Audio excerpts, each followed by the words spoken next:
Monde. Merci d'être venu. Je suis tellement contente que nous avons cette soirée. On a vraiment commencé à répondre à des demandes de besoins concernant la TDAH depuis quelques mois et ça fait un bout de temps qu'on organise cette activité ce soir. Et on a fait aussi quelques activités avec le CPO, avec Sonia et Yolène. Alors, je suis juste vraiment ravie qu'elles sont là pour partager leur expertise. Et ça va être vraiment intéressant. Donc, j'ai hâte qu'on commence. Nous allons débuter. Ah oui, bonjour. Je vais leur introduire un peu plus formellement tantôt. Par contre, on aimerait commencer avec une reconnaissance du territoire, parce que même si on est sur une plateforme virtuelle, on veut quand même reconnaître le territoire sur lequel PPE fait son travail ici en Ontario et particulièrement à Ottawa, où nous avons notre siège social et qui est situé sur le territoire traditionnel des nations algonquines, Anishinaabe et Mohawk, qui sont présents dans ces lieux depuis des temps immémoriaux et ils sont encore présentement. Nous sommes reconnaissants de la possibilité que nous avons de travailler sur ce territoire et nous nous efforçons de nouer des liens profonds avec les collectivités Premières Nations, Métis et Inuit de l'Ontario et nous réaffirmons notre engagement, notre solidarité et notre responsabilité envers ces groupes et envers l'amélioration des relations avec celles-ci et à l'accroissement de notre propre compréhension des peuples autochtones et de leur culture. Donc, je pense, juste continuer avec une présentation de Mme Sonia Mazerol et Yolande Brossard, qui, comme j'ai dit, font partie du Centre de santé et bien-être du Conseil des écoles publiques de l'Ontario, le CPO. Alors, Sonia Mazerol a été enseignante au secondaire depuis 10 ans et elle est avec le CPO dans ce rôle depuis presque 4 ans, je pense. Elle a commencé dans sa 4e année comme conseillère en bien-être et sécurité des élèves. Et elle gère plus particulièrement le programme ESOR, les élèves qui sont suspendus et renvoyés, alors probablement avec certaines difficultés, alors beaucoup d'expertise qu'elle développe dans son travail. Et elle travaille aussi avec l'intimidation, la cyberintimidation, la discipline progressive et d'autres enjeux super importants à être informés dessus.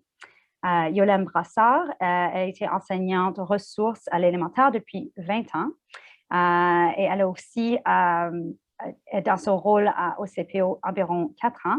Et oui, elle a été également une ressource pour ses collègues et les parents dans la recherche d'outils et de stratégies pour vraiment enseigner des ressources externes afin de mieux répondre aux besoins particuliers des élèves. Alors, beaucoup d'expertise des années avec les gens qui sont ici avec nous ce soir. Donc, je pense qu'avec ça, je vais vous passer la parole. Comme je dis, si vous avez des questions, si vous avez des problèmes techniques, vous pouvez m'envoyer un message aussi. Oui, et utiliser le chat durant la séance. Alors, je passe la parole. Je ne sais pas si c'est Sonia ou Yolande. Bonsoir tout le monde. Ça nous fait plaisir à ma collègue et moi de vous présenter ce sujet du TDAH. Et puis, tout au long de notre présentation, nous, on voit seulement 1 ou 2 personnes. Alors, si vous avez des questions, Soula pourra nous arrêter, puis vous aurez l'opportunité de poser vos questions. Sinon, à la fin de la présentation, il y aura aussi une période pour les gens qui auraient des questions. Merci Sonia. Alors, on va débuter. Madame Soula, si tu veux passer à la prochaine diapo. Pour commencer, nous allons débuter avec quelques analogies pour mieux vous amener dans le sujet. Moi, j'ai été longtemps à l'élémentaire et avec les élèves pour qu'ils vraiment puissent améliorer leurs moyens d'acceptation au niveau des élèves qui avaient des besoins particuliers à tous les niveaux. J'avais souvent parlé d'un ami qui arrivait à l'école en chaise roulante et je mettais en contexte comme notre ami va arriver au cours d'éducation physique, mais en tout cas, moi, je n'accepterai pas qu'il participe comme tout le monde. Il va faire les mêmes exercices, ainsi de suite, et je mettais le paquet. jusqu'au point où les élèves ils venaient un petit peu agiter, ils disaient « Mais madame, c'est pas acceptable. » Et je disais « Évidemment, c'est pas acceptable. On la voit, sa différence. » Parfois, un ami, puis là, on amenait une discussion calme et tout ça pour comprendre que parfois, les amis ont une petite chaise roulante cachée dans leur tête. Mais c'était une figure de style, évidemment, parce que je voulais les amener à comprendre qu'on a de la facilité à accepter l'ami et à aider l'ami qui a, par exemple, une chaise roulante. On va lui ouvrir la porte, on va céder notre tour, puis ça va venir facilement. Mais l'ami qui était agité, puis qu'on devait avoir certains petits accommodements ou laisser le tour, c'était plus difficile. Alors, c'était une des situations où j'aimais arriver avec cette petite photo-là d'un ami en chaise roulante, comme qu'on voit à l'écran, pour aider les élèves à accepter que on n'est pas tous pareils, on est tous différents et puis parfois, il faut tolérer les différences, puis c'est la façon qu'on fonctionne. Je cède la parole maintenant à ma collègue Sonia. Puis pour aller dans la même veine, c'est la même chose avec une personne non-voyante et son chien guide. Une personne non-voyante, elle se remarque facilement parce que généralement, la personne a une canne, un bâton pour aider à la guider. Et les chiens guides qui sont des chiens autorisés par un organisme comme par exemple Mira, portent toujours une espèce de petit harnais qui doit être bien identifié. Alors, ces personnes-là, lorsqu'on les croise, on a tout de suite tendance à tenir la porte, à vouloir les aider. Ça va de soi, c'est un peu comme la personne en fauteuil roulant ou en béquille. On a beaucoup parce que ça se voit, la difficulté, on est très empathique et on est très empressé de l'aider. Tandis que l'élève ou même la personne adulte qui a des problèmes au niveau TDAH, anxiété ou quoi que ce soit, comme ça ne se voit pas, souvent, leurs défis ne sont pas pris au sérieux de la même façon. Moi, je m'occupe des élèves suspendus et renvoyés. Puis, je peux dire aussi que je m'occupe de ceux qui sont en médical et qui ne peuvent pas fréquenter l'école pour un temps plus ou moins long. Puis, les enseignants ont beaucoup plus d'empathie envers les élèves malades que les tannants ou ceux qui ont commis des fautes assez graves pour être suspendus pour une longue période de temps ou même renvoyés. Donc, c'est pour ça, comme Yolène a dit, dès le plus jeune âge, il faut apprendre à vivre en société puis accepter les différences de chacun, les défis de chacun, même si ceux-ci ne se voient pas. Comme Yolène a dit, on ne sait pas la personne qui a peut-être sa petite chaise roulante dans sa tête. Donc, moi, je vais poursuivre avec le TDAH, c'est quoi? Alors, c'est un trouble déficitaire de l'attention avec ou sans hyperactivité. Puis, c'est un des troubles les plus courants chez les jeunes. Ça affecte le champ d'attention, la concentration et ça peut s'accompagner d'impulsivité ou d'hyperactivité à différents degrés. Les études ont révélé que les niveaux de TDAH peuvent aller de 1% à 13%. Donc, ce qui fait que certaines personnes sont impulsives, d'autres ne le sont pas, hyperactives, d'autres ne le sont pas. Il y en a qui ont le tout inclus avec le plus gros bagage possible, avec tous les défis. Et puis, c'est une situation qui affecte 3-4 fois plus les garçons que les filles. Donc, c'est certain qu'un jeune a beaucoup d'énergie. Il y a des enfants qui sont beaucoup plus calmes que d'autres, beaucoup plus actifs. Il y en a qui sont immatures, il y en a qui vont rester. Il y a des adultes qui sont immatures. Donc, il ne faut pas non plus prendre certaines manifestations puis certains signes et symptômes qu'on va parler dans quelques minutes pour « Ah, mon enfant est peut-être TDAH ». Peut-être que oui, mais peut-être que non. Faut voir au niveau de la fréquence, de la gravité, et puis aussi si cela affecte au niveau familial, au niveau scolaire ou la vie sociale de l'enfant. Donc, pour ce qui est des signes et symptômes, alors il y a 2 groupes principaux. Alors, tu as les comportements au niveau de l'attention. Pardonne-moi, Soula, j'ai oublié de te dire prochaine. Donc, il y a les comportements au niveau de l'inattention et il y a aussi les comportements du côté de l'hyperactivité et de l'impulsivité. Alors, au niveau de l'inattention, ici, c'est la liste, une petite liste des comportements qui sont les plus fréquemment observables. Alors, ne pas accorder d'attention aux détails ou faire des fautes d'inattention parce qu'on veut finir rapidement, on n'est pas assez concentré sur la tâche, ou ça peut être aussi une autre activité, comme par exemple un dessin qui est fait, on sait qu'il ou elle est capable de le faire correctement, mais c'est fait pour se débarrasser, les lignes, ça ne respecte pas les lignes, le choix des couleurs, barbouillé comme ça. Il y a aussi rester concentré sur un travail. Parfois, la personne ne semble pas écouter lorsqu'on lui parle. On répète son nom plusieurs fois avant que l'enfant réagisse. Ça peut arriver que les instructions ne sont pas ou les consignes ne sont pas suivies. Les travaux, on les met de côté, on ne les termine pas. Difficulté à s'organiser. Beaucoup d'élèves avec des TDAH vont développer avec le temps une stratégie de l'évitement pour faire toutes sortes d'autres choses que ce qu'ils doivent faire, surtout quand ça demande de la concentration et de l'application.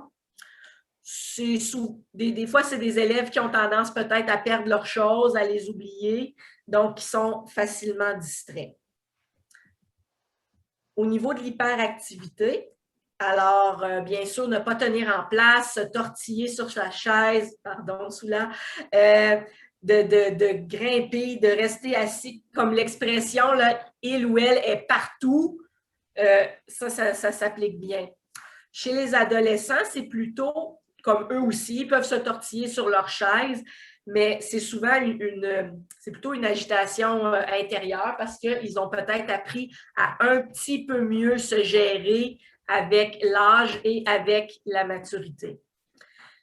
Parler excessivement. Parfois, certains ont de la difficulté à jouer tranquillement tout seul parce qu'ils bougent tout le temps, il faut que ça change. Puis, au niveau de l'impulsivité, ils vont avoir tendance à donner la réponse avant même que la question à poser elle est terminée. Ou ils vont lever leurs mains, mais ils n'attendront pas d'être nommés. Ils vont tout de suite donner la réponse. Ils vont couper la parole aux autres. Ils veulent toujours... C'est pas méchant, mais ils veulent tellement que des fois, on a l'impression qu'il ou elle prend toute la place. Donc ça, c'est juste quelques signes de façon générale, mais beaucoup de jeunes peuvent avoir certains de ces signes-là sans nécessairement être diagnostiqués TDAH. Il faut prendre en compte aussi l'environnement, il faut prendre en compte le niveau de maturité de l'enfant. Puis, il y a des parents qui sont très surprotecteurs, qui ne laissent rien faire, qui ne donnent pas l'opportunité à leur enfant d'essayer des choses. Donc, l'enfant ne peut pas développer non plus des capacités ou des stratégies pour arriver à s'organiser. Puis, je vais, la diapo suivante, on va enchaîner avec Yolène. Merci, Sonia. Ici, on parle, il y a une diapositive avec le TDAH et l'autorégulation.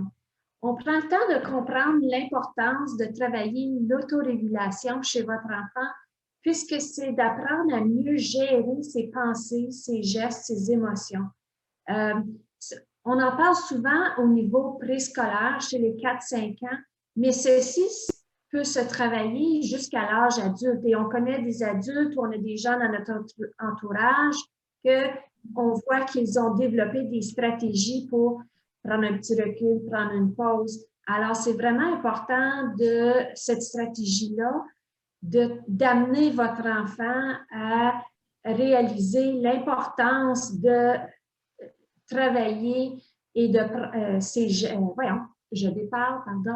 l'importance et l'impact sur l'apprentissage et les relations sociales quand on peut prendre le temps de travailler l'autorégulation. Ici, à cette diapositive, on voit vraiment la différence entre la maîtrise de soi, qui est de se conformer à la société selon ce qui se passe et qu'est-ce qui est attendu. Tandis que l'autorégulation, c'est de mieux contrôler ses gestes et ses paroles. Et ceci a un impact positif autant sur l'apprentissage de votre enfant que ses relations sociales. Puis en fait, ça a beaucoup d'impact sur ses habiletés de travail et tout ce qui est les relations scolaires de votre enfant. Dans le comment, on peut ici favoriser un environnement structuré et calme pour réduire les distractions. Ceci, vous êtes les parents, vous le réalisez facilement, comment une petite distraction peut amener votre enfant à une tâche, peu importe que ce soit une tâche à la maison ou une tâche scolaire, puis une petite distraction les amène à regarder ailleurs, faire autre chose. Donc, en limitant le nombre de distractions, on favorise la concentration chez votre enfant. Aussi, c'est plus on amène votre enfant à prendre connaissance que ses gestes et ses paroles peuvent nuire à son apprentissage, ses relations sociales, plus il va mettre de l'énergie à le travailler et à prendre un temps de réflexion. Un petit truc que souvent je donnais, puis moi, souvent les trucs sont plus chez les plus jeunes parce que j'ai été là assez longtemps, c'est qu'un élève, par exemple, qui coupait la parole ou voulait parler trop vite, je lui montrais le petit truc aussi simple qui était discret dans le groupe. C'était juste de mettre son doigt comme ça sur la bouche. Puis là, il me disait, ben madame, je vais oublier ce que j'ai à dire. Ben, je prends un petit coin de papier, écris un mot, parce que les plus jeunes, je leur disais, ben fais un petit dessin, quelque chose qui va t'aider à te souvenir de ton idée. Puis juste le truc, parce qu'il est physique, parce qu'il prend conscience de son corps, ça ralentissait le nombre de fois, ou ça limitait plutôt le nombre de fois qu'il coupait la parole, ou ça l'aidait à être un petit peu plus patient pour attendre son tour. Aussi, un des éléments qui est vraiment, vraiment important, c'est de cibler un élément à la fois. Parce que si on parle de mieux gérer ses pensées, ses gestes, ses émotions, puis on essaie de tout faire en même temps, bien, moi, je fais souvent la comparaison et la réflexion avec les adultes que lorsqu'on pense aux résolutions au jour de l'an ou en début d'année scolaire, les gens ils décident de prendre des décisions. OK, je veux faire telle chose, telle chose, telle chose. Bien, moi, je fais souvent l'exemple de faire plus d'exercices. Un adulte peut arriver et dire, ah ben moi, là, je veux m'entraîner à tous les jours 30 minutes à 1 heure. Tandis qu'une autre personne va arriver et va dire, ben moi, je veux commencer une fois semaine, prendre une marche. Mais en bout de ligne, au bout de l'année ou un certain temps, la personne qui a pris des petits pas s'est dit, ben moi, je vais commencer à faire une marche par semaine, ben à la fin de l'année, elle est peut-être rendue à 3, 4 et même tous les jours. Tandis que la personne qui a pris des gros pas a plus de chances de savoir peut-être décourager puis avoir diminué ou juste complètement arrêté. Donc, le meilleur truc que je peux tout le temps encourager les parents, c'est vraiment d'y aller à petite bouchée. Puis un autre élément très essentiel et important à se souvenir, c'est de voir où et essayer de remarquer le stress provient de quel élément pour le réduire. Est-ce que c'est des bruits? Est-ce que c'est une surcharge d'activité ou ainsi de suite? Donc, c'est être à l'écoute de voir les réactions de votre enfant, qu'est-ce qui va causer ça pour essayer de diminuer cet impact-là, puis d'amener l'enfant à prendre connaissance. Tu vois, quand il y a beaucoup de bruit, je remarque que tu as tendance à être distrait. Qu'est-ce qu'on peut faire? Quand on engage l'enfant à réaliser le comportement, à choisir un petit truc, c'est souvent plus gagnant et motivant. Parce que la prise de conscience de soi a un bien plus gros impact sur ses gestes et ses paroles. Puis, tantôt, comme je disais, plus qu'il y a de stress, plus l'enfant va devenir agité et ceci va avoir des répercussions. Alors, Madame Soula, si on peut passer à la 7e diapo. Le TDAH en collaboration avec l'école, ici, moi, ce qui est le plus important, je ne lirai pas tout la diapo, mais c'est vraiment plus on travaille en collaboration et plus la communication elle est positive avec l'école, plus on va avoir de succès et plus l'enfant va progresser et s'améliorer. Pensons au triangle. Moi, à l'école, peu importe la situation, que ce soit le TDAH, une difficulté d'apprentissage ou peu importe, moi, je dis tout le temps, l'enfant, c'est un triangle. Il est au centre, mais lui doit mettre de l'énergie, l'école travaille avec lui et la famille. Quand le triangle travaille tous ensemble, alors on a beaucoup plus de succès, puis on va tout le monde dans la même direction. Puis en même temps, quand on parle de collaboration, on aime ça comme parents, moi j'ai des enfants, communiquer avec l'école s'il y a des situations ou quoi que ce soit.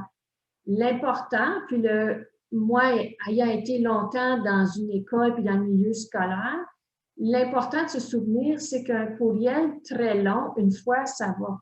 Mais les courriels à répétition, parfois, le message devient flou dans la longueur du message. Souvent, c'est plus gagnant d'aller avec une communication courte et précise. Il faut se souvenir que si chaque parent envoie de longs courriels et de messages fréquents, ça devient que le matin ou pendant la journée scolaire, le temps est assez limité à pouvoir faire les suivis avec les courriels. Donc là, s'il y a des situations, si l'enfant a parti agité, puis c'est vraiment important que l'enseignant le sache ou quoi que ce soit, ou qu'il y a une situation particulière, plus c'est positif, court et précis, plus le dialogue va être facile avec le milieu et plus le fonctionnement va être établi entre l'école puis la maison. Aussitôt que vous établissez un fonctionnement avec les gens qui travaillent avec votre enfant, plus la collaboration va être là, puis l'enfant va vraiment, vraiment en sortir gagnant. Et ici, dans cette diapo-là, vous avez une vidéo très intéressante de l'hôpital Sainte-Justine de Montréal. Je vous encourage à l'écouter. Plus tard, vous allez avoir quand même accès à cette présentation-là et vous allez avoir les liens. À la prochaine diapo, Mme Soula. Oui, peut-être je peux juste interrompre rapidement pour une question qui est venue dans le chat. En arrière. Oui. Oui. Si ces trucs-là sont partagés aux enseignants, je pense que c'était envoyé comme il y a une autre diapo, donc peut-être qu'elle parle de des choses dans la salle de classe. Est-ce que vous partagez ces idées avec les enseignants?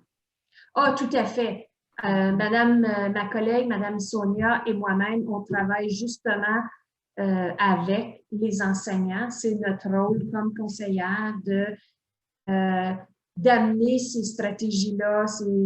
Nous sommes en rencontre constamment pour offrir les stratégies en salle de classe, pour pouvoir offrir des groupes d'enseignants ou des groupes de techniciens en éducation spécialisée. Puis, oui, on est toujours à leur disposition. Nous, évidemment, c'est à travers notre employeur, notre conseil scolaire, mais dans tous les conseils scolaires, ce genre d'information-là est partagée aux enseignants.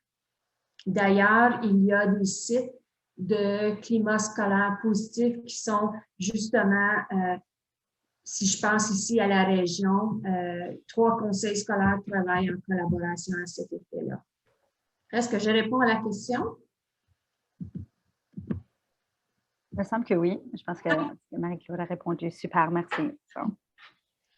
Par contre, c'est vrai que les enseignants ont beaucoup plus, sont plus à l'affût de ces choses-là à l'élémentaire qu'au secondaire, parce qu'au secondaire,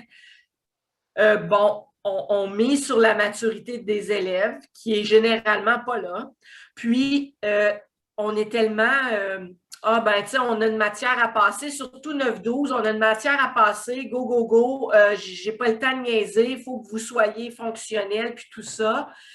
Puis, C'est pour ça que des fois, ça cause d'autres sortes de problèmes au niveau de la motivation ou de l'intérêt de l'élève envers un cours en particulier. Mais c'est sûr qu'au secondaire, il y a un petit peu de cheminement à faire de ce côté-là. Nous, on est plus sollicités justement à l'élémentaire qu'au secondaire pour ces questions-là, mais on est tout aussi prêt à donner un coup de main au secondaire. Puis les outils qui sont là, même s'ils sont peut-être un peu plus axés sur les plus jeunes, peuvent s'adapter pour une clientèle plus âgée, là. Si je peux continuer, Sonia, je vois une question dans le chat au niveau du secondaire. Mais en fait, toutes les stratégies, tous les trucs, c'est toujours en fonction de l'âge et la maturité. Par exemple, ici, TDAH, en collaboration avec on voit les avantages pour l'élève par rapport à son organisation et tout ça. Mais le truc du doigt sur la bouche, ça peut tout aussi bien fonctionner pour un élève au cycle moyen qu'au cycle secondaire. Adulte, parfois, on est dans un groupe, puis là, j'ai plein d'idées, mais à un moment donné, je réalise, OK, je dois céder la place à quelqu'un. Et comme adulte, même si je n'ai pas un TDAH, j'arrive, puis j'étais tellement habituée de le modeler aux élèves. Je suis une adulte, puis là, je le fais. Puis parfois, on remarque aussi des adultes qui vont faire ça pendant une conversation. Excusez, pendant la présentation, je mets ma main dans la bouche. Mais souvent, les adultes, sans même avoir un TDAH, le font sans s'en rendre compte. Notre corps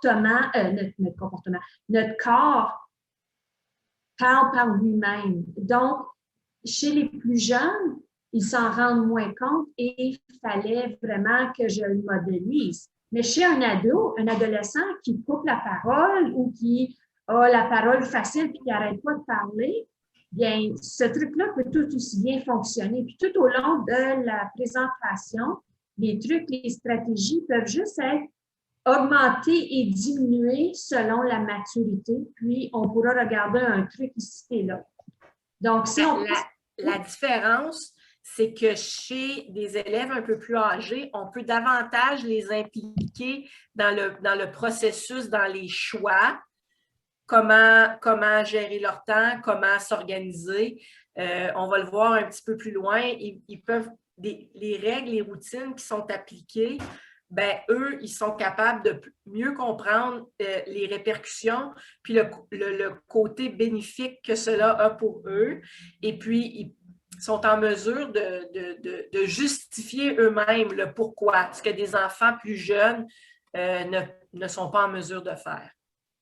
Puis, aussi, en écoutant ma collègue, je réalise aussi souvent que ces stratégies-là ou les trucs qu'on partage aujourd'hui, si l'élève est rendu au secondaire, bien, je suis assez convaincue que de 4 ans à 12 ans, à l'élémentaire, qu'il y a un adulte ici et là qui lui a offert des stratégies, des trucs. C'est juste d'augmenter la fréquence ou de l'amener à être plus autonome, comme ma collègue mentionnait. Maintenant, si on passe à la prochaine. Dans la salle de classe ici, on prévoit des périodes courtes, mais que ce soit dans la salle de classe ou le soir pour la période de devoir, rien n'empêche de faire un certain temps de devoir, puis après ça, dire, ben, tu peux aller prendre une gorgée d'eau, je vois là que tu es un petit peu partout, ta concentration. Bon, ben, aller prendre une gorgée d'eau, c'est physique, ça l'aide énormément à la concentration. D'avoir des tâches petites et faciles à gérer. Placer l'élève en tête de classe. Ces stratégies-ci, on vous les partage, puis vous pouvez facilement, lorsque vous discutez avec un enseignant de vos enfants, hein, vous pouvez dire, ben, je pense que s'il était assis à l'avant au lieu d'être au plein centre, je me demande peut-être que ça favoriserait ou ça limiterait. Ça n'enlève pas le problème.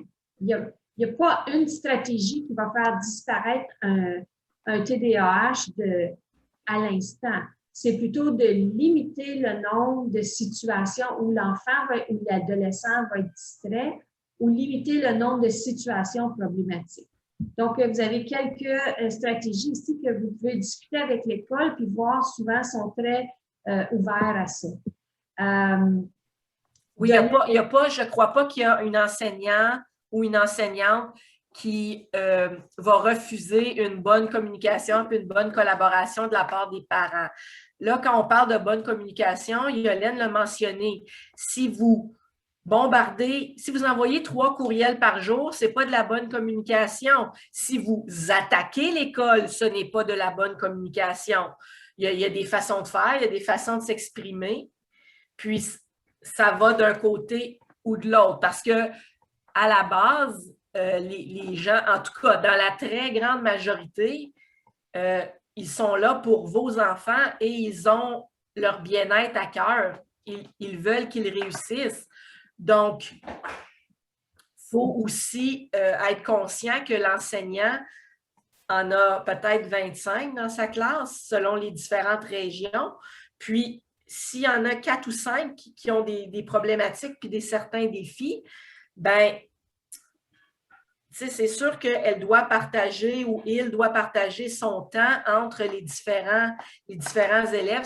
C'est pas facile. En tant que parent, des fois, on est des fois, on a de la difficulté, on est débordé à gérer 1 ou 2 enfants qui sont parfois même pas avec aucun diagnostic, puis on s'attend à avoir des miracles du côté du personnel scolaire, mais là, il faut savoir aussi mettre de l'eau dans notre vin. Puis comme Yolène a dit, ce n'est pas quelque chose qui se gère en un claquement de doigts.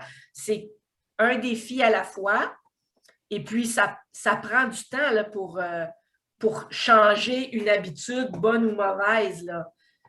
Oui, tout à fait. Puis, justement, la situation qu'on vient de vivre mondialement de la pandémie, avec essayer de faire son travail comme adulte et avoir son enfant avec ses devoirs, je crois que beaucoup de parents ont eu une réalité dans leur foyer qui ont fait « Oh, moi, je dois essayer d'aider mon enfant un peu avec ses devoirs, ainsi de suite. » Et j'en ai 1 ou 2 à la table, parfois certaines familles plus nombreuses, une distraction. Donc, ça a été une réalité de voir comment une longue journée d'apprentissage pour un enfant de 9 heures le matin à 3 heures, je vais écourter la journée, mais comment 1 ou 2 enfants peuvent se distraire un et l'autre, les frères et sœurs, versus dans une classe de 25. Enfin, ici, ce sont quelques stratégies parmi tant d'autres qui favorisent. De façon générale, plus on en prend connaissance, plus on en prend conscience, mais plus notre organisation appuie notre enfant, plus notre enfant va en bénéficier. Alors, évidemment, je me répète, toute l'information dans cette présentation-là, vous allez pouvoir prendre un temps après puis la lire et absorber toute cette information-là. Il y en a beaucoup, beaucoup trop même, pour une soirée, mais on voulait vous en fournir énormément. Et puis, il y en a toujours plein d'autres que vous allez avoir plus loin. Alors, je cède la parole à ma collègue. Mais, alors, je voudrais poser une question là-dessus. Alors, un jeune ou bien une jeune qui a un problème de trouble du déficit d'attention, est-ce que cela est parfois héréditaire? Si c'est héréditaire, comment est-ce qu'on peut parvenir à résoudre ce genre de problème? Très souvent, un des 2 parents était TDAH. Mais le truc, c'est qu'à l'époque, on n'entendait pas vraiment parler de ça. On ne diagnostiquait pas vraiment ça. C'était juste, c'est un tannant, puis on l'assit dans le fond de la classe, puis tout le monde est content quand il est absent. Donc, plus loin, il y a des diapos par rapport aux adultes aussi. Puis souvent, il y a peut-être des gens qui vont se reconnaître à travers certaines choses. Mais oui, souvent, un des 2 parents était ou est et est toujours, parce que ce n'est pas quelque chose, on apprend à le gérer, à le contrôler, mais ce n'est pas quelque chose qui va disparaître.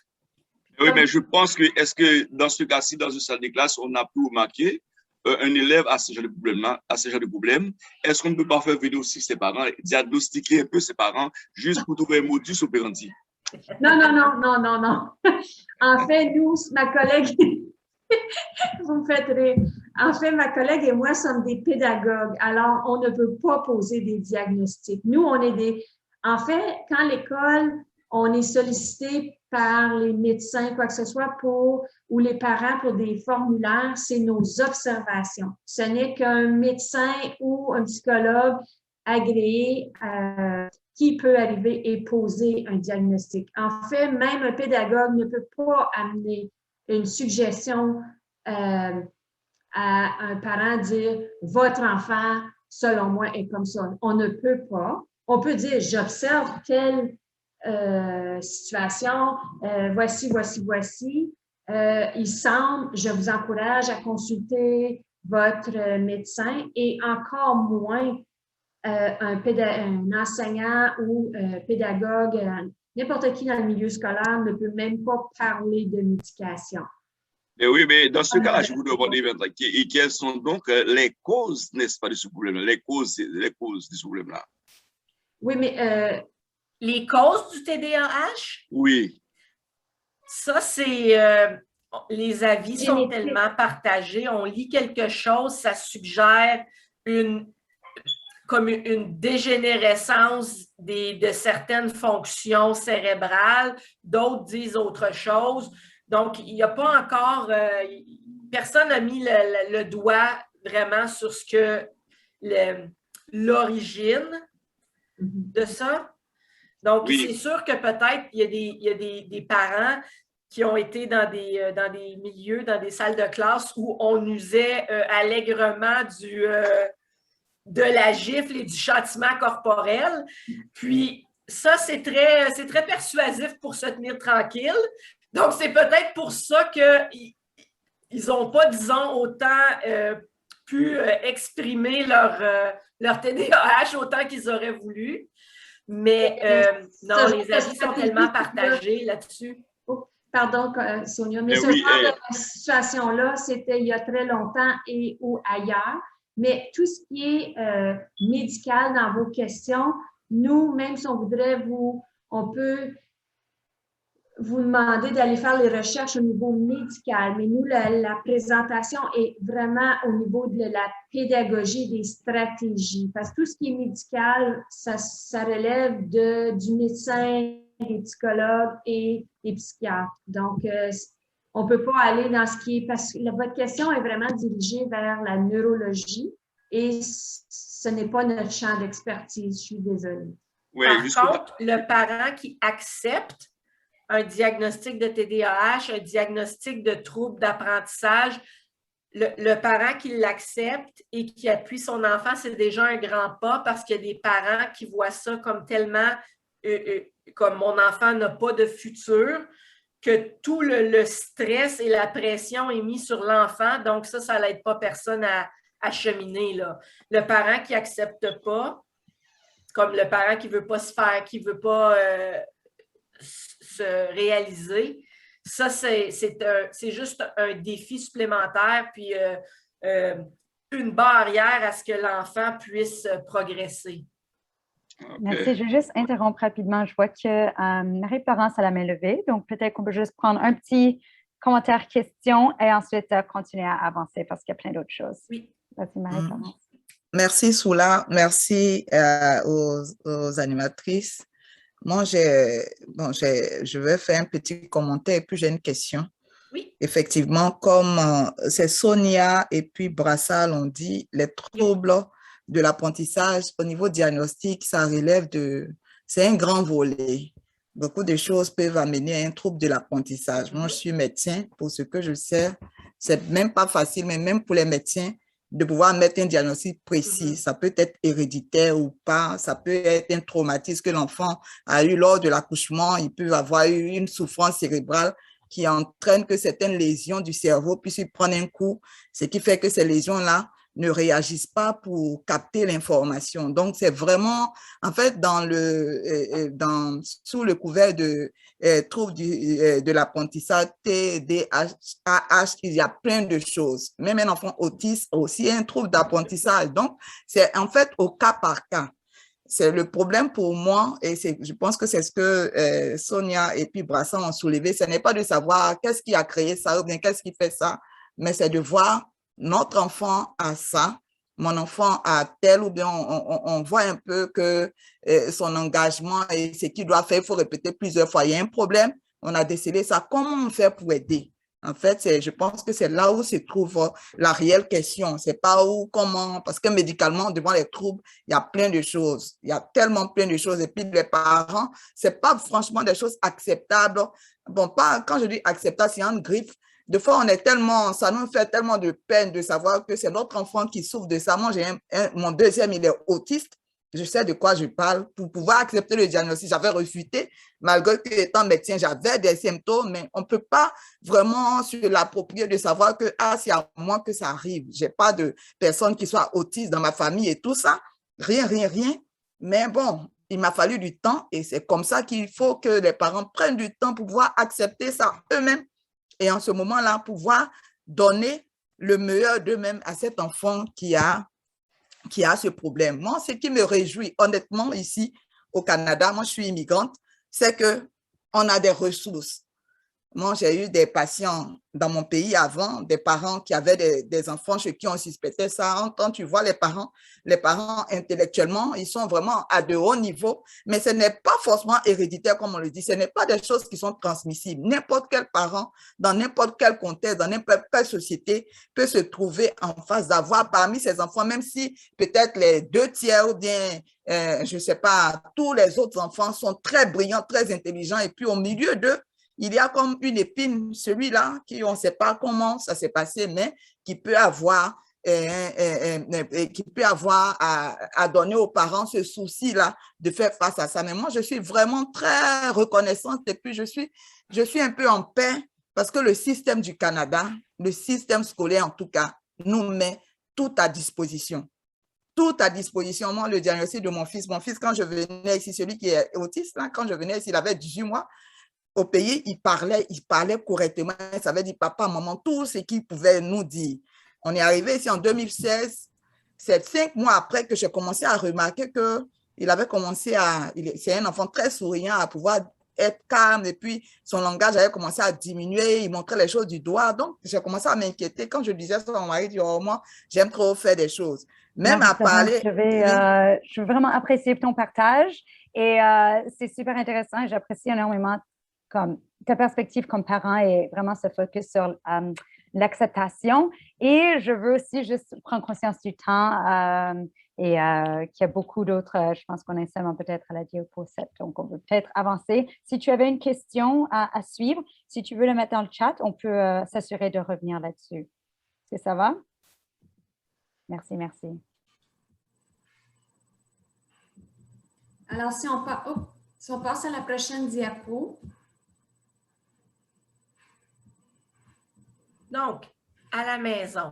Alors oui, ce qui peut être fait à l'école, puis comme Marie-Florence l'a bien expliqué, ça ne donne rien d'essayer de chercher un coupable, une cause, une origine. L'important, c'est d'accepter, de partir de là et de travailler à des stratégies pour aider notre enfant. Donc, pour atténuer la frustration, parce que souvent, là, le parent, il devient frustré. Puis quand on est frustré, bien souvent, on crie, puis on perd patience. Donc, parler en des termes concrets. Formuler des directives courtes et pertinentes. Un enfant de 8 ans n'a pas besoin d'avoir une tonne d'explications pour comprendre ce qu'il a à faire. Donc, on limite l'information, on peut reformuler en des mots plus simples, décomposer les étapes, mais pas mettre trop d'étapes. Parce que quand il y a trop même en tant qu'adulte, quand il y a 60 tâches à faire, ça va saboter la tâche, ça semble insurmontable. Des images et des indices visuels, surtout chez les plus jeunes, ça les aide beaucoup pour illustrer un processus ou pour expliquer des choses. surtout ceux qui ont peut-être besoin de davantage d'acquisition du vocabulaire. On peut aussi imprimer les tâches à faire. On peut utiliser une carte. En tout cas, il y a plein de choses qu'on peut faire.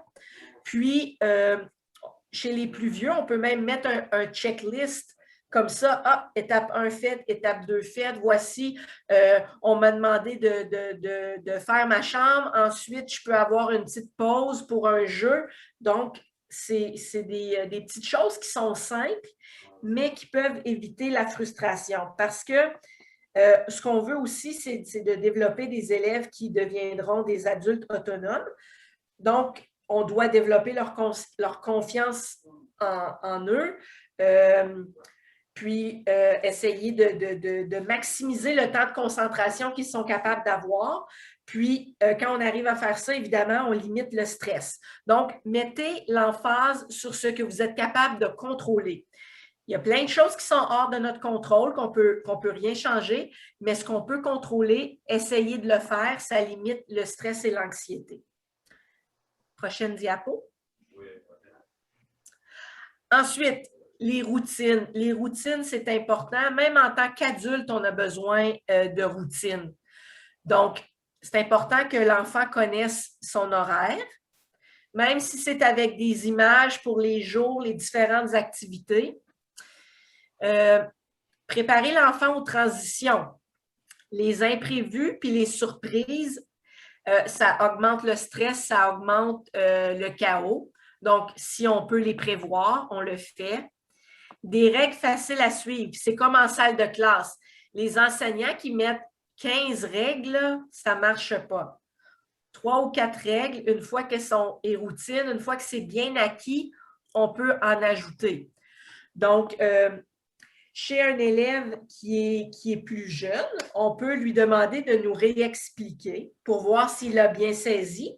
Et chez un enfant un peu plus vieux, il peut être en mesure d'expliquer le pourquoi de la règle. Donc, on peut ajuster notre compréhension en fonction de l'âge. Et puis, je le redis, une routine pour tout.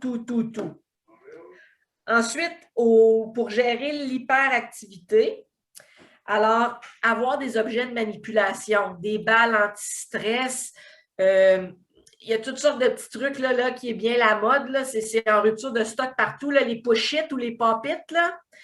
Donc, il y en a toutes sortes de formes d'animaux, toutes sortes de couleurs.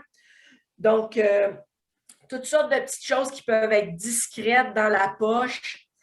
Donc, il y a aussi l'activité physique. Ça aide à faire sortir le trop-plein d'énergie. Surtout avant une tâche qui demande une certaine concentration, c'est bien peut-être d'aller se dépenser quelques minutes avant un travail. Puis aussi, avoir un petit signal entre nous et notre enfant. Ça peut être un petit son, ça peut être un clin d'œil, un petit signe de doigt. On évite les sons qui sont stridents et harcelants, là. Donc, surtout pour, on fait les devoirs, on fait une pause, un petit signe, la pause est finie, on retourne à la tâche. N'oubliez pas que votre enfant passe ses journées à l'école.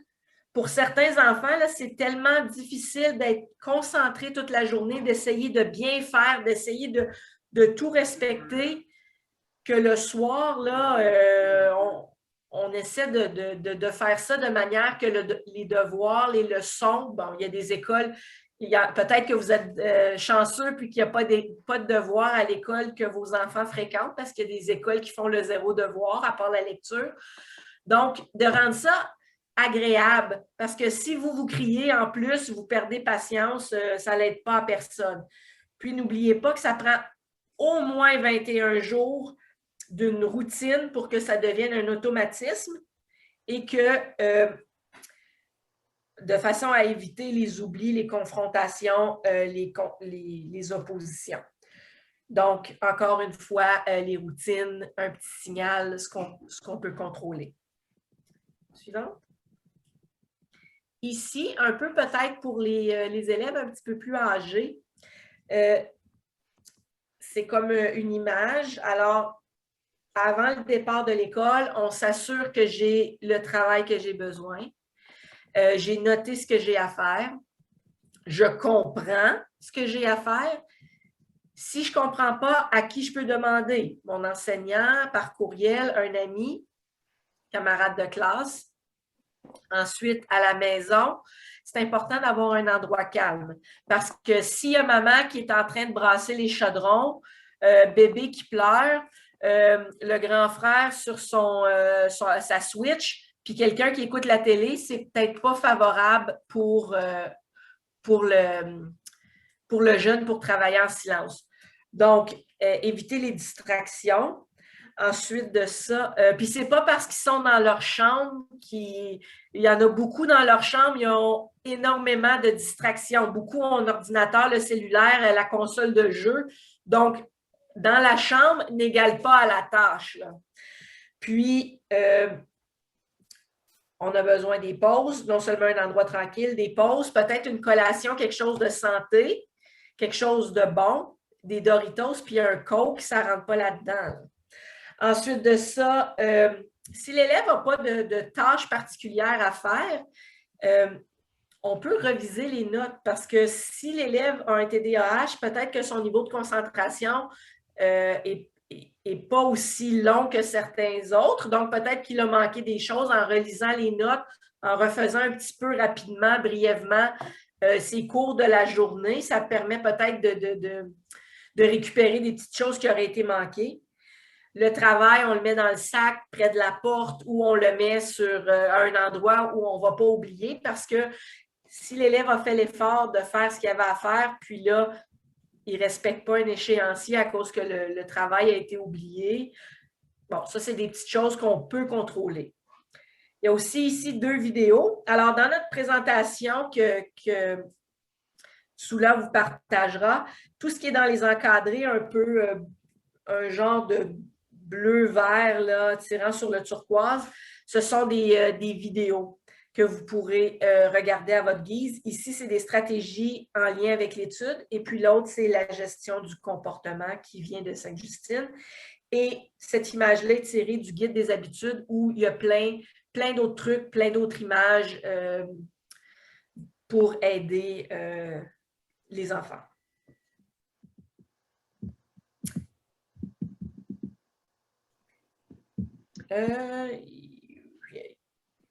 Il y en a une entre ces deux-là, Soula.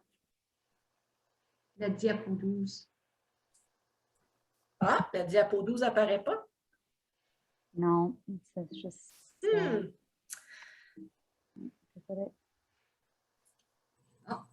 C'est bizarre, il y en a une qui n'apparaît pas. C'était le TDAH chez l'adulte. Peut-être que tu peux partager ton écran? Ben moi, ma présentation n'est pas sur l'écran, elle est sur un autre... Un autre truc? OK. Oui. Peut-être que verbalement, on peut juste... Oui, je vais juste le faire.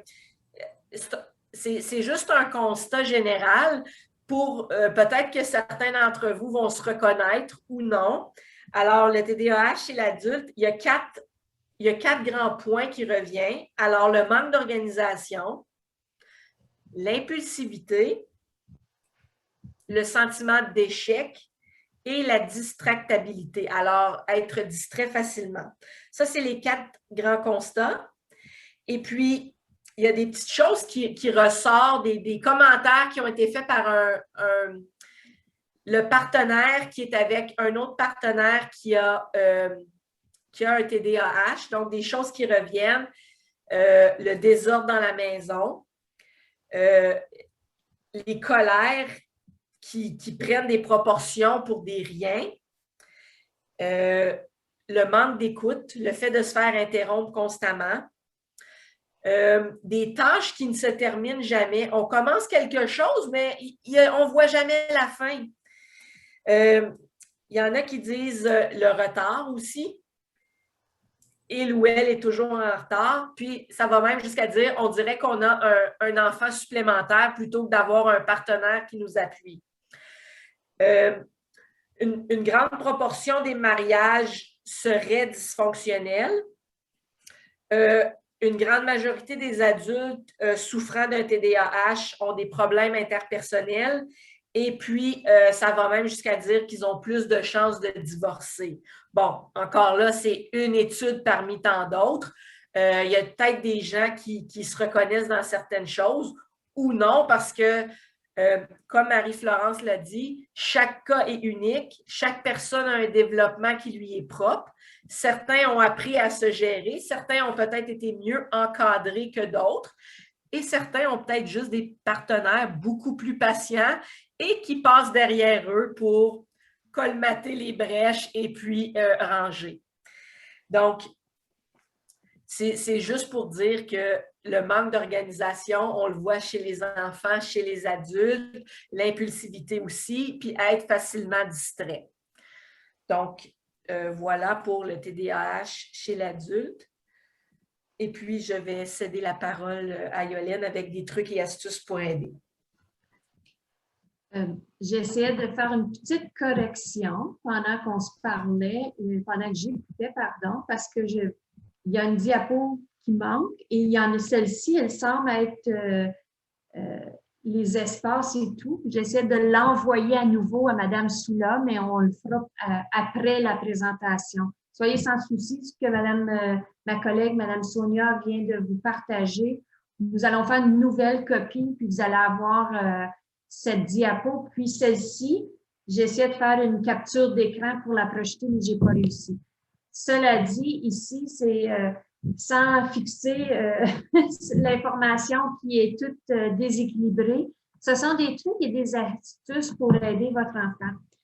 Dans la petite case gris pâle avec la flèche, on avait inscrit plein de stratégies, dont le discours positif, les incitations alternatives, les renforçateurs, l'aide opportune, les choix guidés, la reconnaissance des émotions, la planification des transitions, ainsi de suite.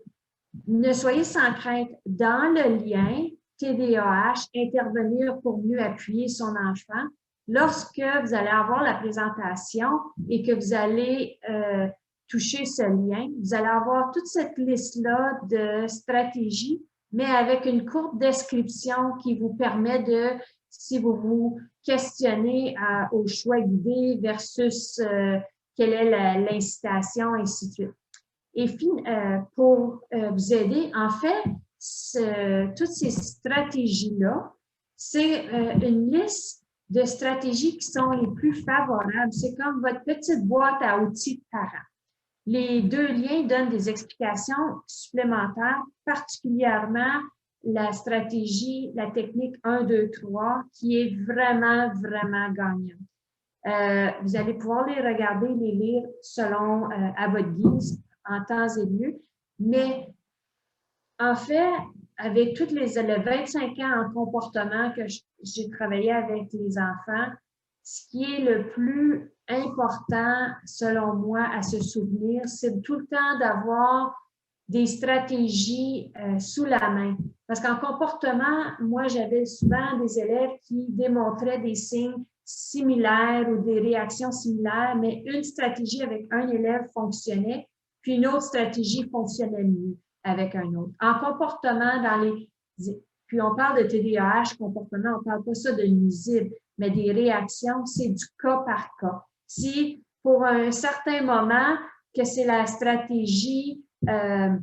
des choix guidés, moi souvent je parle de faux choix. Je vous donne l'exemple. Est-ce par exemple, manger des légumes au souper?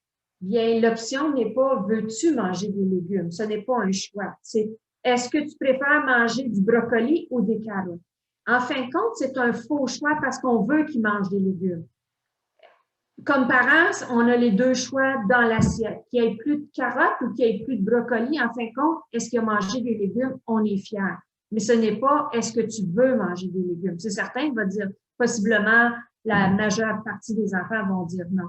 Donc, dans le lien TDAH, intervenir pour mieux appuyer, vous avez les descriptions. Par exemple, l'humour avec certains enfants, ça va être bien perçu, ça va bien aller, tandis que d'autres enfants, ça va être un stress ou ça va être mal perçu. Il va voir son parent comme s'il était en train de l'insulter. Donc, c'est vous comme parents qui connaissez le mieux vos enfants, mais voici une belle petite boîte à outils, une belle feuille que vous pouvez imprimer puis avoir sous la main, puis pouvoir alterner. Puis, une autre information importante, c'est que les stratégies s'estompent. S'estompent dans le sens que on va commencer une nouvelle stratégie avec un enfant, un élève, ça fonctionne, puis là, tout d'un coup, il s'habitue, puis hop, notre stratégie fonctionne de moins en moins. Ça, c'est un indicateur comme adulte, comme parent, qui est peut-être temps d'aller fouiller dans notre boîte à outils. Ma collègue Sonia et moi, nous avons partagé plein d'informations. On est verbomoteurs ce soir, on vous file tout ça, mais vous allez avoir le lien, puis vous allez pouvoir fouiller dans toutes ces informations-là. Alors, je vais vous laisser consulter plus tard. Madame Soula, si on peut passer à la prochaine diapo.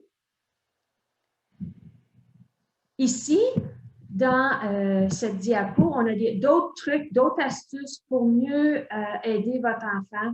L'important, c'est de prendre le temps d'écouter pour comprendre le motif du geste, la fonction du comportement.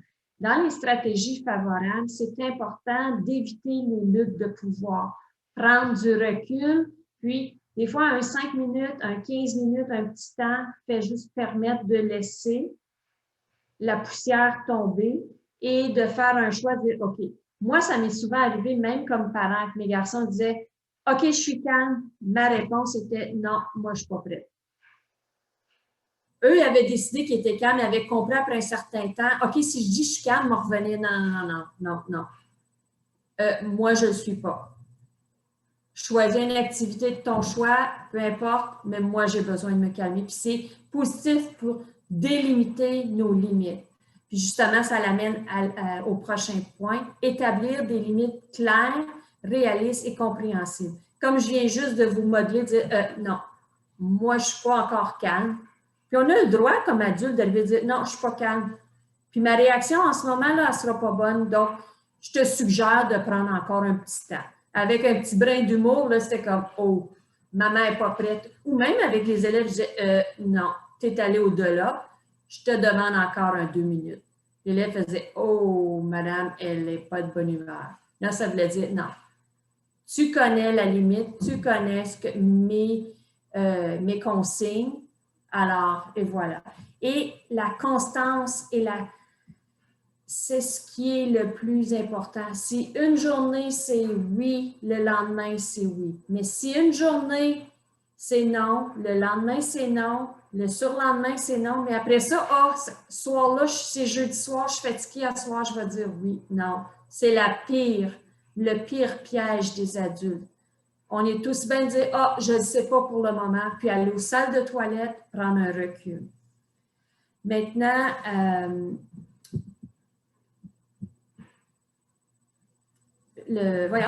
j'étais en train de vérifier. Ici, au niveau des questions, c'est des types de questions qui peuvent vous éviter d'amener la situation plus positive. Au lieu d'arriver et de dire « je te l'ai dit » ou « c'est ça que je veux que tu fasses », mais qu'est-ce qu'on te demande de faire? Puis là, l'enfant, quand il est obligé d'arriver et de dire je le sais, j'étais supposée d'aller faire ma chambre avant d'aller dehors ou avant de faire telle chose. » Juste le fait qu'il verbalise ce qu'il devait faire, puis votre questionnement va l'aider à l'autocontrôle et revenir à ce qu'on parlait dès le début, l'autorégulation. Donc, ce genre de questions-là, ce type de modèle-là, on a mis 4, implique votre enfant dans le processus d'autocontrôle, surtout vers une amélioration. C'est tout le temps une question, on ne peut pas éviter puis enlever toutes les situations. Le but, c'est vraiment de limiter les situations, de diminuer les situations, puis on aide l'enfant à avoir un meilleur contrôle. À la prochaine diapo, celle-là, je l'aime vraiment, puis j'aime ça qu'on est sur la fin avec celui-là. Le TDAH et le succès. Maintenant, essayons d'observer le défi que pose un TDAH sous un autre angle. Misons sur le positif, car souvent nos défis peuvent être nos forces, puis vice-versa. Si on prend par exemple une certaine qualité d'une personne très organisée, ben, à un certain point, ça peut devenir peut-être contrôlant. Alors, lorsqu'on prend le temps de lire et de voir quelqu'un d'impulsif, finalement, c'est quelqu'un de spontané et instinctif. Donc, ça peut être une force dans des choix d'activités, dans des situations quelconques ou dans certaines tâches. Quelqu'un d'hyperactif, ben en fait, c'est quelqu'un d'enthousiaste, énergique, enjoué. Mais dans certains moments, c'est important d'avoir ces qualités-là. Quelqu'un de bavard, ben, quelqu'un qui ne parle jamais, qui ne dit rien, ben, ce n'est pas mieux qu'une personne qui est bavarde. Donc, finalement, la personne elle peut être connue comme articulée, ou bon communicateur. Souvent, on remarque que au TDAH, certains élèves ou vos enfants peuvent être opposants.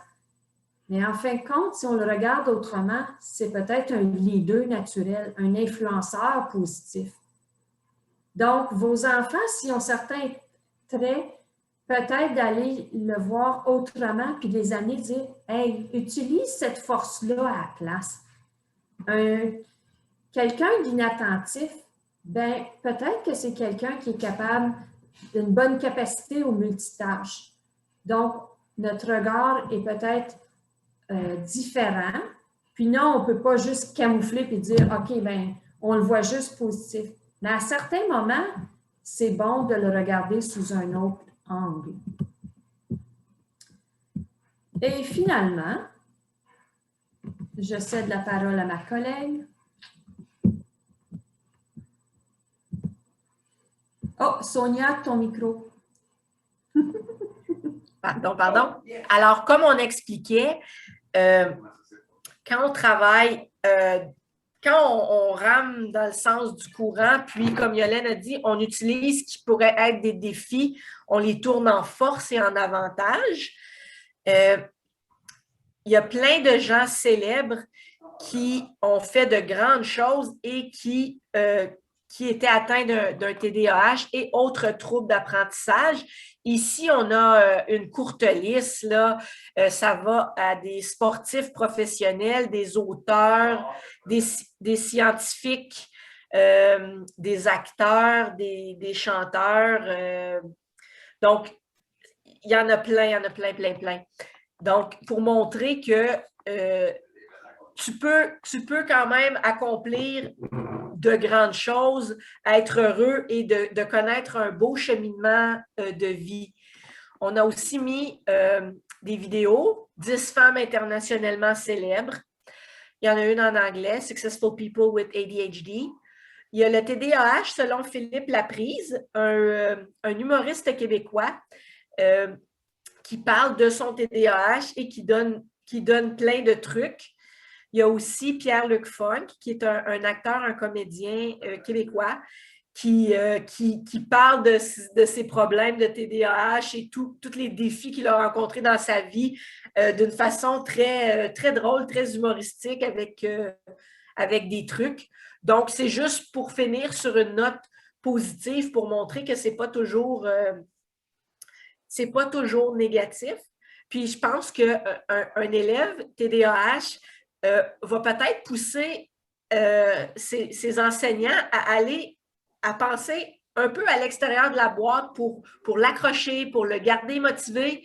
Puis, il devrait être en mesure de trouver des choses pour justement là, utiliser les forces de cet élève-là à bon escient, puis essayer aussi de le faire rayonner devant ses pairs. Donc, la prochaine, c'est les questions s'il y en a. Ensuite de ça, il y a une diapositive avec des ressources et des sites qu'on a utilisés. Puis, la toute dernière diapositive, ce sont seulement nos noms avec nos courriels à moi et puis à Yolène. Donc, je t'ai repartagé sous la présentation, juste assurer que toutes les diapositives sont là de 1 à 19. Puis, s'il y en a qui ont des questions, on va tenter d'y répondre du mieux que l'on peut.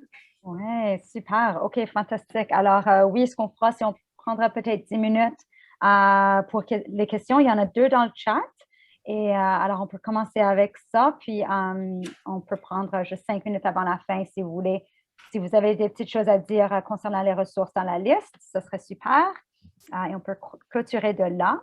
Donc, une question, laisse-moi aller remonter. Moi, dans le chat, il y a quelque chose qui m'a fait sourire que j'ai lu.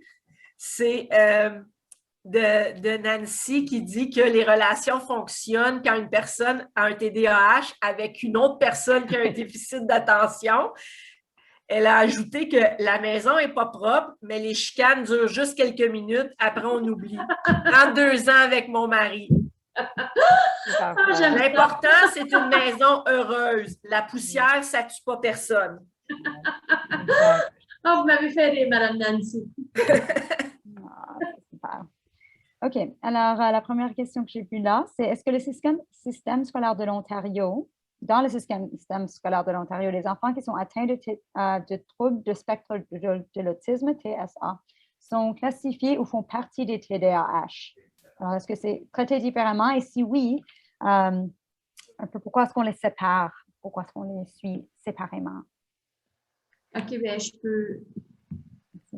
Ce n'est pas une question de les séparer ou de ne pas les séparer. C'est une question au niveau des diagnostics et ça revient un peu à ce que j'ai mentionné tantôt.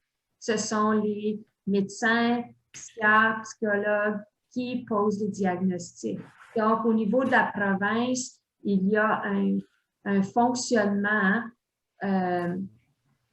qui harmonise dans lorsqu'on reçoit, par exemple, un rapport et que l'élève, non seulement un PEI, un plan d'enseignement individualisé, mais qu'il est nécessaire d'avoir un CPA, c'est de moins en moins fréquent. Il y a une vingtaine d'années, lorsqu'on recevait cette évaluation-là, automatiquement, il y avait le CPA.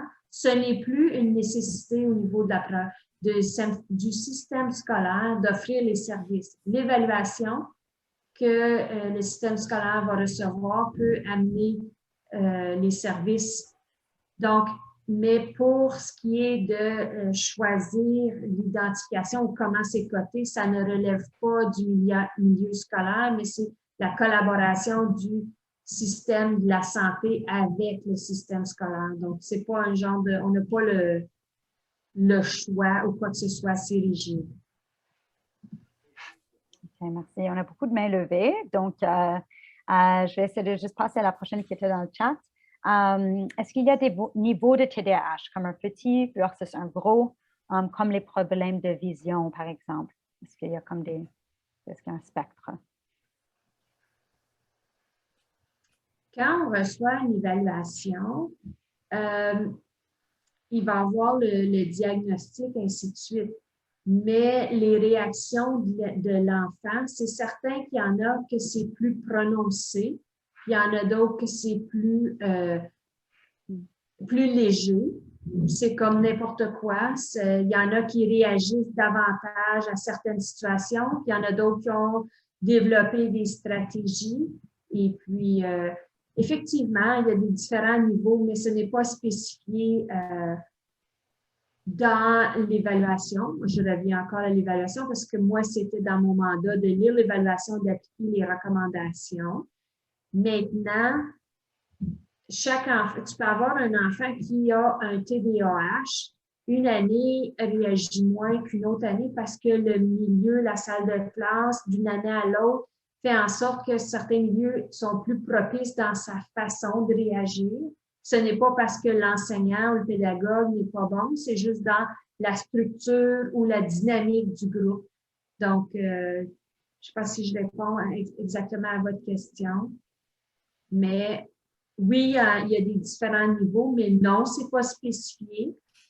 De un, habituellement, on n'a pas cette information-là. Nous, on reçoit plutôt les recommandations. Qu'est-ce qui est favorable avec tel enfant? Quelles recommandations que les spécialistes de la santé ont à offrir selon les résultats des tests? Prochaine question. Oui, je vois dans l'ordre que je l'ai, c'est Nancy, Donna, Sénab et ensuite Marie-Florence. Alors, on a idéalement moins de 10 minutes pour ne pas trop dépasser. Donc, prenez ça en compte. Merci. Je vais faire ça rapidement. Merci, Soula. Bon, oui, c'est moi qui est avec mon mari depuis 32 ans, puis c'est moi qui ai le TDAH. Mon fils de 17 ans a aussi un TDAH, mais ma question, Yolande t'a dit que ce qui était le plus important, c'était la constance. C'est ce qui se fait lundi, mardi, mercredi, ou qui se passe aussi le jeudi, le vendredi, le samedi.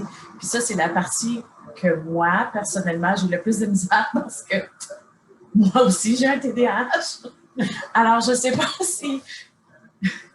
s'il y a un truc, parce que oui, c'est Le meilleur truc, chez nous, c'est comme le meilleur truc, c'est le 1, 2, 3.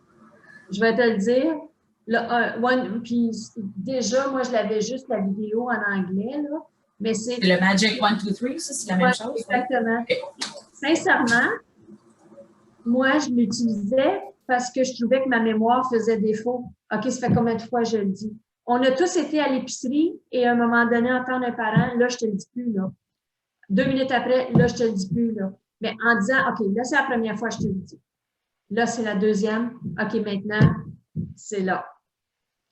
C'est une façon de se structurer comme parent dans notre intervention. Mais celle-là, moi, je la trouve magique. C'est pour ça qu'il l'appelle Magic 1, 2, 3. Est-ce qu'il y a une autre question? Mais toutes les stratégies peuvent être bonnes. Avec un autre enfant, ça peut avoir un effet contraire, mais de façon générale, la 1, 2, 3, là, Puis gardez en tête aussi qu'une stratégie n'est pas valable pour les prochains 15 ans non plus, là. faut Comme aller dans la boîte. C'est comme n'importe quoi, à un moment donné, l'efficacité va expirer, là. Oui, ça s'estompe, toujours. Oui. Vraiment, la 1, 2, 3 combinée avec une autre stratégie. Merci, Donna. Oui, merci. Moi, ma question, c'était, est-ce que vous êtes capable de m'entendre correctement? Oui. Oui, OK. Ma question, c'était concernant le PEI. Ça fait que moi, ma fille, elle a le TDAH. Ça fait, je pense, 3 ans maintenant que nous avons partagé le diagnostic avec l'école. Mais l'école ne veut pas faire de PEI. À toutes les fois que je le mentionne, à toutes les années, ils disent toujours que ce n'est pas nécessaire. Mais je me demandais qu'est-ce qui était votre opinion à cet égard. Si d'habitude vous pensez que ça serait nécessaire ou non. Mais je ne trouve pas honnêtement qu'on a trouvé de stratégie qui fonctionne encore à l'école. Malgré que les 2 dernières années, je sais que c'était différent là, à cause de la pandémie et tout, là, mais même avant ça, je pense que c'était les 2 années avant ça, j'avais parlé des PEI parce qu'il y a toujours des problèmes et des conflits avec le comportement de ma fille. Ça fait que je pense que ça pourrait aider, mais l'école ne semble pas vouloir aller de cette manière. Tu veux j'y aille, Sonia? Ça te va? Tu as plus travaillé avec les PEI que moi. Là. OK. Ben, est-ce que les stratégies... Vraiment, là, un PEI, au niveau des stratégies, est-ce que c'est parce que l'école pense vous voulez un PEI pour l'apprentissage? Parce qu'un PEI, évidemment, si j'avais le dossier, là, je ne parle pas de dossier de votre élève, mais toutes les informations, je comprendrais mieux pourquoi que l'école n'est pas favorable au PEI, mais s'ils ne veulent pas le PEI, vous pouvez peut-être les approcher et dire, OK, ben si vous jugez que mon enfant n'a pas besoin de PEI, OK, ça va, mais qu'est-ce qui est en place? Quel document vous avez en place? Quel plan que vous avez pour comprendre les stratégies favorables et les stratégies à éviter avec mon enfant? Puis, comme on a parlé plus tôt dans la présentation, en envoyant un message puis en disant « Moi, j'aimerais ça qu'on s'assoie ensemble et qu'on discute des stratégies gagnantes de mon enfant. Est-ce qu'on peut, si vous ne voulez pas aller vers un PEI, qu'est-ce que vous avez à me suggérer? » Et peut-être qu'il y a un plan quelconque qu'ils utilisent. Parfois, c'est une étude de cas, puis avant d'arriver au PEI, peut-être qu'ils ont mis des choses en place, mais comme parents, vous avez droit à arriver et dire, j'aimerais ça m'asseoir avec vous pour comprendre quelles sont les étapes, qu'est-ce que vous avez mis en place. Moi, à la maison, telle stratégie fonctionne, telle stratégie ne fonctionne pas. Puis, j'aimerais ça qu'on puisse travailler ensemble pour le bien de mon enfant. Tu sais, des petites pistes comme ça, mais essayer de comprendre. Mais si vous ne voulez pas de PEI avec mon enfant, qu'est-ce que vous avez fait? Parce que moi, pour mon enfant, je préfère qu'on travaille certaines stratégies pour qu'il ait ou qu'elle ait de bonnes relations sociales ou de meilleures situations, parce que là, c'est ce que je pouvais comprendre. Corrige-moi, Yolène, mais je pense qu'il y a beaucoup d'écoles qui ne font pas de PEI si les besoins sont strictement au niveau des comportements. C'est ça qui est le problème, c'est pas académique. On voit presque pas ça des PEI pour des problèmes de comportement. Ouais. Mais comme Yolène dit, ça vaut la peine peut-être d'explorer certaines pistes avec eux pour voir, comme si toi, il y a des choses à la maison qui accrochent votre fille, puis qu'elle fait, puis qui fonctionnent avec elle, ben peut-être que ça serait adaptable à la salle de classe, là. OK, merci. Mais si je peux vous donner une petite piste, c'est vraiment important le PEI, surtout si votre enfant, au niveau collégial ou universitaire, désire prolonger ses études, le PEI va être vraiment important. Donc, à quel niveau scolaire, sans avoir des détails particuliers, à quel niveau scolaire votre enfant est-il? Alors, 5e. 5e année. Bon, bien, vous pouvez peut-être les approcher et dire, OK, je comprends que peut-être académiquement, mon enfant, ça va, puis il n'y a pas besoin d'adaptation ou de modification, mais j'aimerais m'asseoir avec vous pour établir un plan ou pour comprendre quelles sont vos stratégies. Parce que moi, je veux que mon enfant réussisse. Donc, peut-être les approcher de cette façon-là positivement. Tu sais, comme on a parlé tantôt, dire, moi, je veux travailler avec vous, puis je veux que mon enfant ait des succès en comportement. Qu'est-ce qui est en place? Puis je veux comprendre pour m'impliquer puis travailler avec vous. Donc là, je vous remercie. Merci. Je vous souhaite que ça aille bien, parce que c'est important. Moi, je faisais des PEI avec des comportements, des habiletés de travail, mais c'est une culture conseil scolaire. Je suis familière avec le PEI parce que mon fils, qui est plus vieux, lui a 13 ans, lui a aussi le TDAH, mais il a aussi l'autisme. Ça fait, je pense que c'est à cause de l'autisme qu'ils l'ont fait dès le début avec lui, parce que c'est la même école. Mais il y a toujours, je ne sais pas pourquoi, j'ai toujours eu de la difficulté à comprendre pourquoi il ne voulait pas le faire pour ma fille. Mais c'est peut-être ce que l'autre madame disait, c'est pas académique. Ouais. C'est pas académique. Mais c'est strictement comportement. Au niveau des règlements au niveau de la province, tu peux avoir un PEI, même si c'est seulement du comportement. OK, merci. Bien savoir. Okay, super. Merci. Je passe la parole rapidement à Sénab. Bonsoir. Merci beaucoup pour votre belle présentation. Mon nom est Sénab. Comme Soula m'a présenté, je suis en train de faire mon recherche en doctorat en sciences infirmières sur ce sujet-là. Donc, pour moi, c'est juste une curiosité. J'ai vu que vous avez utilisé des données qui venaient de la santé mentale. Est-ce que vous avez retrouvé des données de notre région, particulièrement en Ontario, en ce qui concerne le nombre de TDAH auprès des enfants? Non, mais ça pourrait quand même, je pense, se trouver relativement facilement. J'ai trouvé rarement, c'est pour ça que je vous demandais. Le nombre total d'enfants avec des TDAH? Oui, est-ce qu'on peut le retrouver quelque part? Est-ce que vous savez? Ben, on peut chercher de notre côté si on peut trouver ça. Est-ce que ça va être récent? Ouais. Ça, peut-être pas. J'ai trouvé une seule étude qui a été faite, qui était pan-canadienne, mais par contre, qui était en Ontario, il y avait quelques données en Ontario, mais j'ai rien trouvé de récent, ça datait de 2015. Donc, si vous trouvez quelque chose de nouveau, faites-moi savoir, j'apprécierais. Peut-être que sur des sites comme les hôpitaux pour enfants provinciaux, là, comme CHIO à Ottawa ou Sainte-Justine à Montréal, peut-être qu'eux ont des données dans ce sens-là.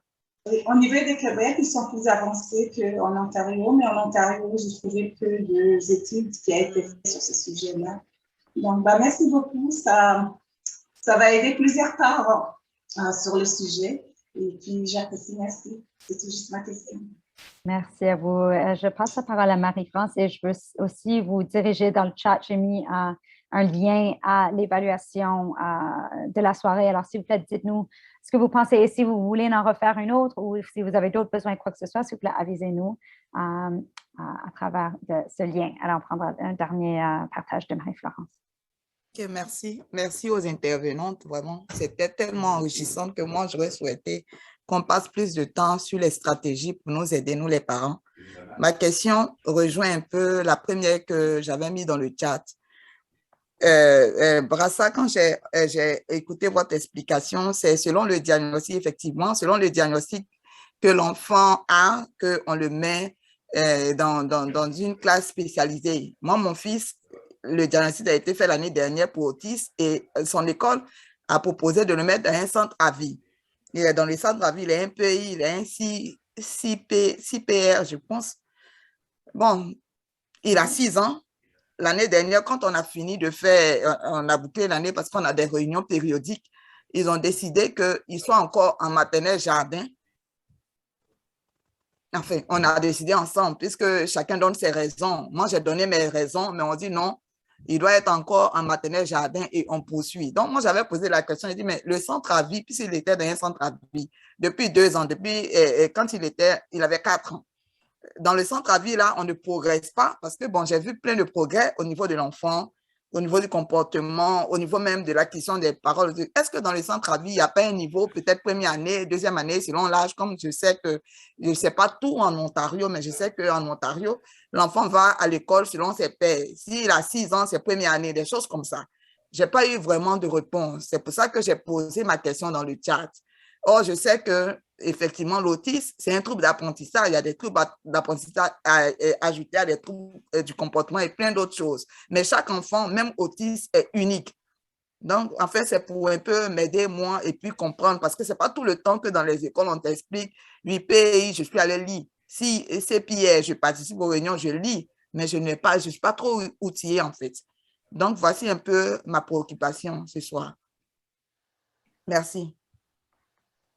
J'ai manqué un peu le début. Le centre à vie, c'est un centre pour les élèves qui sont autistes? Bon, en fait, dans sa classe, on a dit qu'il est dans une classe de à vie. Je ne sais pas, il y a les thèmes, je connais, je ne sais pas ce qu'il est dans une classe à vie. Okay. A-V-I-S. OK. Moi, je connais le cartable, là. En fait, j'étais dans l'équipe qui a parti la révision des stratégies et tout ça. La classe à vie, c'est de l'apprentissage à la vie Mondou. C'est loin, là, dans ma tête, là.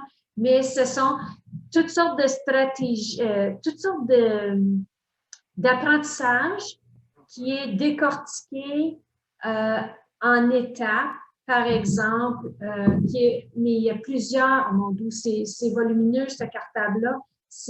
Tu peux avoir de l'apprentissage au niveau scolaire, qui est du français, des mathématiques, ainsi de suite, mais tu as plein d'apprentissages à la vie en général.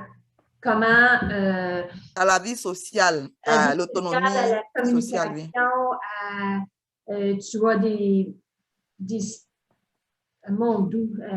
Puis même ce document-là, ce cartable-là à vie, ben c'est ce programme-là plutôt, va jusqu'à 21 ans parce que tu as des enfants qui ont des diagnostics plus prononcés, puis à 18, 19 ans, c'est l'apprentissage à faire la vaisselle, mais c'est tout décortiqué. Première étape, j'ouvre le robinet. Deuxième, je mets le bouchon, ainsi de suite. Donc, le programme à vie, c'est toutes sortes d'apprentissages, peu importe, être capable de lire des affiches hôpitaux et reconnaître que le H veut dire « Ah, il y a un soin de santé ou un hôpital bientôt ». Donc, c'est comme ce n'est pas un curriculum, mais c'est comme un document de stratégie, tout décortiqué en étapes pour amener les enfants à faire des apprentissages. Mais ça peut toucher le TDAH comme la déficience, comme l'autisme ou quoi que ce soit. Donc, est-ce que votre question porte sur le TDAH ou sur la classe à vie? Moi, je voudrais savoir l'évolution en fait, parce que sur 2 ans, il était en classe à vie. Il a un PI, il a un CPR. Oui, et puis, on a vu quand même son évolution en fait.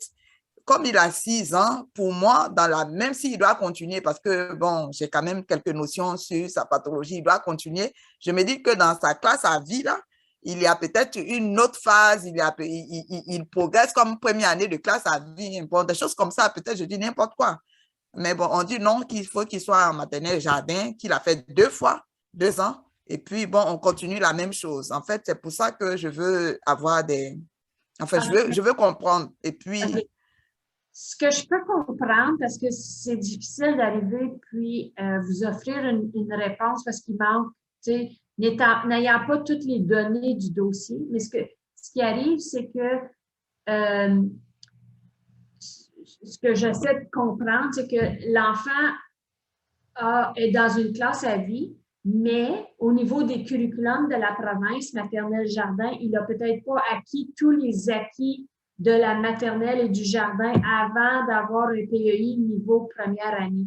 Mais mettez-vous dans la situation où vous ne voulez pas mettre votre enfant dans une situation d'échec, vous voulez qu'il soit dans une situation où il fait des progrès. Le programme à vie a tellement décortiqué tous les différents apprentissages que oui, il fait ou elle fait des progrès parce que c'est au lieu d'être une étape, il y a 7 étapes. Vous dites, oh, maintenant, il réussit à faire ça, il peut passer à l'autre. Oui, peut-être d'une perspective globale, on a l'impression que l'enfant chemine moins vite parce qu'il demeure maternelle jardin dans le PEI parce que c'est la cote au niveau de la province avec le curriculum. Mais dans la programmation, dans le programme utilisé dans la salle de classe, pour être capable de remarquer et de noter des progrès de votre enfant, ce programme-là permet à l'équipe de mieux voir ses succès parce qu'ils sont tous brisés en petites étapes. Je donnais l'exemple de faire la vaisselle parce que c'est l'idée qui me vient en tête, mais on va penser à écrire son nom. Bien, si la première lettre du nom, c'est un S pour Sonia, bien, au lieu de juste tracer des S dans le programme à vie, bien, ça serait de faire le mouvement dans les airs. Mais là, quand il réussit à faire ça, après ça, ça va être de réussir à faire l'étape 2. Là, je vous donne ça de mémoire, parce que je ne l'ai pas sous les yeux. Est-ce qu'on a ce programme-là à notre conseil scolaire? Je n'ai jamais entendu parler de ça. Oui, bien, en fait, ce n'est pas un programme en soi dans le sens d'un curriculum. C'est une méthode d'apprentissage.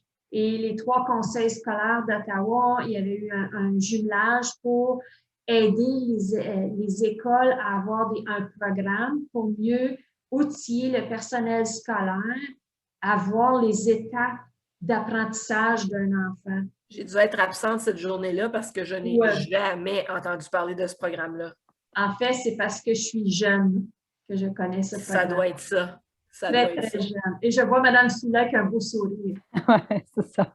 OK, bien, merci. C'est un sourire de sarcasme. Oui, non, j'aime ça.